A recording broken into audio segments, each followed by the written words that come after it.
आपने एचएएल का नाम सुना होगा, हिंदुस्तान एरोनॉटिक्स लिमिटेड। वही एचएएल जो भारतीय वायुसेना को तेजस फाइटर जेट बनाकर दे रही है। 40 तेजस मार्क 1 फाइटर वायुसेना में शामिल हो चुके हैं, जबकि 83 तेजस मार्क 1A का ऑर्डर कंपनी जोर शोर से तैयार करने में जुटी है। तेजस मार्क 1A ऑर्डर की कुल कीमत 50,000 करोड़ रुपए की है। मार्क 1A के साथ साथ कंपनी अपने 4.5 जनरेशन के फाइटर जेट तेजस मार्क 2 पर भी तेजी से काम कर रही है। भारतीय वायुसेना 200 से अधिक तेजस मार्क 2 को वायुसेना के बेड़े में शामिल करने पर विचार कर रही है। स्वदेशी 5th generation fighter jet programme AMCA पर भी एचएएल और डीआरडीओ मिलकर काम कर रहे हैं।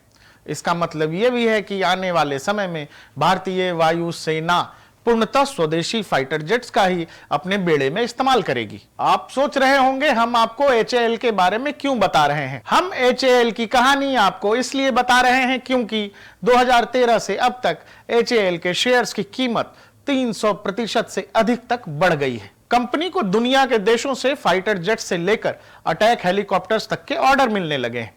हाल में ही कंपनी को अर्जेंटीना से लाइट कॉम्बैट हेलीकॉप्टर्स के ऑर्डर मिले। भारत अब दुनिया से केवल हथियार नहीं खरीदेगा, बल्कि अपने हथियार दुनिया को बेचने के लिए भी भारत अब खुद को तैयार कर रहा है। और एचएएल की कहानी, एचएएल की बदलती कहानी, बदलते भारत की कहानी है। आज से कुछ साल पहले चलिए, जब राहुल गांधी राफेल का हल्ला मचा रहे थे। राहुल गांधी अपने भाषणों से लेकर मीटिंग तक ये कहा करते थे कि मोदी सरकार ने एचएएल को बर्बाद कर दिया है। राहुल कहा करते थे कि पीएम मोदी ने अपने सूट बूट वाले दोस्तों को फायदा पहुंचाने के लिए राफेल सौदे में एचएएल को शामिल नहीं किया। राहुल गांधी एचएएल के खराब हालत की चिंता जताते हुए कहा करते थे कि इसे सरकार जानबूझकर नजरअंदाज कर रही है। 2019 चुनावों से पहले राहुल गांधी एचएएल के कर्मचारियों से भी मिले थे। सरकार ने लगातार राहुल गांधी को राफेल और एचएएल के मुद्दे पर जवाब देती रही, लेकिन राहुल गांधी एचएएल का नाम ले लेकर बयान देते रहे। लेकिन सच किसी के छुपाए या दबाए नहीं छुपता है, एक दिन वापस आ ही जाता है। सरकारी company Hindustan aeronautics limited HAL के शेयर की कीमत 3,857 रुपए तक पहुंच गई है। 5 साल पहले तक एक शेयर की कीमत 1,000 रुपए से भी कम हुआ करती थी।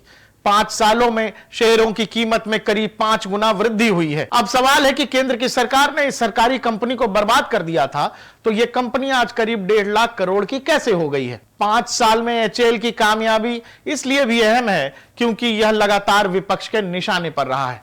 विपक्ष द्वारा लगातार आरोप लगाए गए कि पीएम मोदी की सरकार ने एचएएल को नष्ट कर दिया है, जबकि सच्चाई यह है कि एचएएल ने लड़ाकू विमान तेजस और हल्के वजन वाले हेलीकॉप्टर ध्रुव जैसे प्रोडक्ट तैयार किए हैं। इनकी दुनिया में काफी मांग है। एचएएल में दुनिया भर के निवेशक रुचि ले रहे हैं। दुनिया भर से एचएएल में निवेशक पैसा लगा रहे हैं। दुनिया यह समझ चुकी है कि आने वाले समय में केवल भारतीय वायुसेना के लिए एचएएल 600 से अधिक फाइटर जेट्स का निर्माण करेगा। मलेशिया की वायुसेना ने भी तेजस में दिलचस्पी दिखाई है।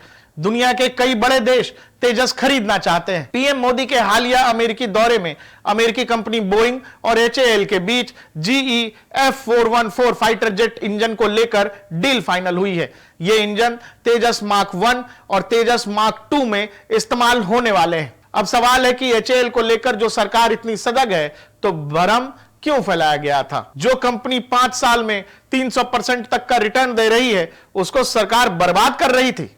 दरअसल एक झूठ और फ्रॉड गिरोह है जिसका काम केवल झूठ बोलकर देश का माहौल खराब करना है। हर बार जब इनके झूठ का बुलबुला फूट जाता है, तो यह झूठ और फेक न्यूज वाला गिरोह हर बार नए झूठ के साथ सामने आ जाता है। इस गिरोह का हिस्सा बड़े से बड़ा नेता और कथित निर्भीक स्वतंत्र पत्रकारों तक है। इन सब का बस एक काम है, कैसे भी देश में किसी भी गलत और झूठी खबर को देश के जनमानस तक ले जाना, उस झूठी खबर को ऐसे बताना कि जनता उसको सच मान ले, चाहे थोड़े समय के लिए ही सही, लेकिन खबर को नेशनल इंटरनेशनल अखबारों में जगह मिल जाए। और बस इतने में इनका काम हो जाता है, क्योंकि बाद में जब लोग खबर की जांच पड़ताल करते हैं और सब कुछ जब सबके सामने आ जाता है, तब तक यह गिरोह बिल्कुल शांत हो जाता है और नए झूठ की तलाश में लग जाता है।